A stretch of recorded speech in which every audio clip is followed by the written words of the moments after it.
Il est difficile de trouver aujourd'hui des hommes et des femmes, des frères et des sœurs humbles.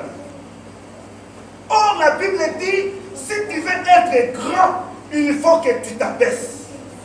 Si tu veux que Dieu puisse t'élever, il faut que tu deviennes serviteur des autres. Mais aujourd'hui, pour trouver des frères, des sœurs humbles, c'est très difficile.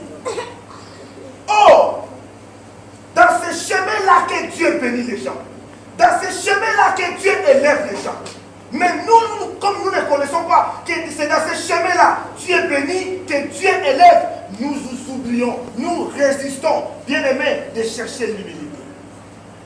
Je vais te dire, si tu veux que Dieu puisse faire de grandes choses, si tu veux que Dieu puisse te bénir, Dieu puisse accomplir les besoins de ton cœur, apprendre, bien-aimé, à t'humilier. Apprendre, bien-aimé, à être obéissant.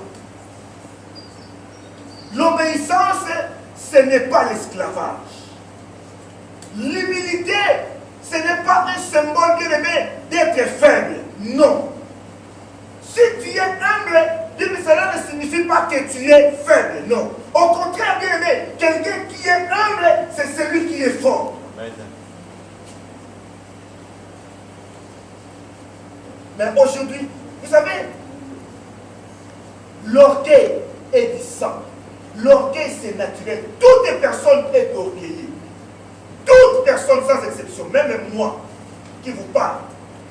Toute personne est orgueilleuse. Toute personne aime se faire voir. Par exemple, par sa beauté, soit par ses possibilités, les possibilités, soit l'argent, je ne sais pas comment. Si peut-être il porte des beaux habits, soit si peut-être il est très intelligent, toutes les personnes aiment se faire voir. Mais, je te dis, les sentiments-là sont naturels. Mais il faut combattre ces sentiments-là. Il faut résister à ces sentiments-là. Ces sentiments-là viennent. Même moi qui suis ici, qui vous parle, je vous dis, ces sentiments-là, deux fois montent. Mais il faut apprendre à résister à ces sentiments-là. Lorsque tu résistes, c'est alors que tu es victorieux. Tu accomplis la volonté de Dieu. Apprenons, bien-aimés, à être humble et à être obéissant.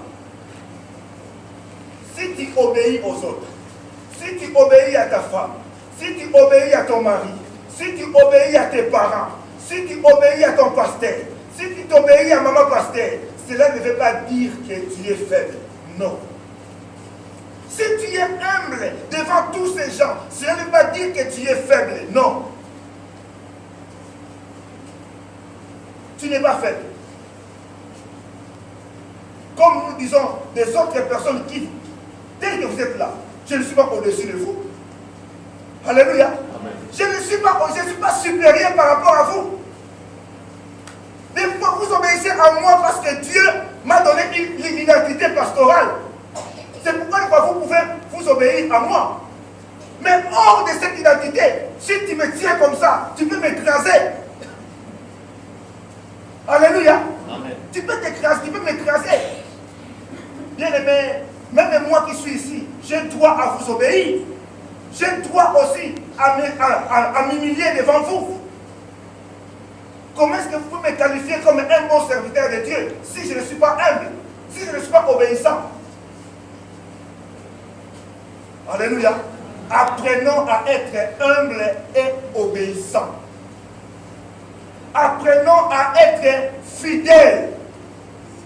Parce que lorsque Jésus a dit à ces gens-là, lui qui était un simple invité, il n'était qu'un simple invité comme tous les autres. Et Jésus n'était même pas un homme, une personne influente. Non. Comme il marchait avec ses disciples, tu ne pourras pas des fois savoir qui est Jésus parmi les disciples. Il n'était pas un homme d'influence. Même par son langage.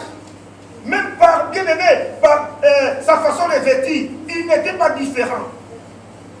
Mais il était un homme.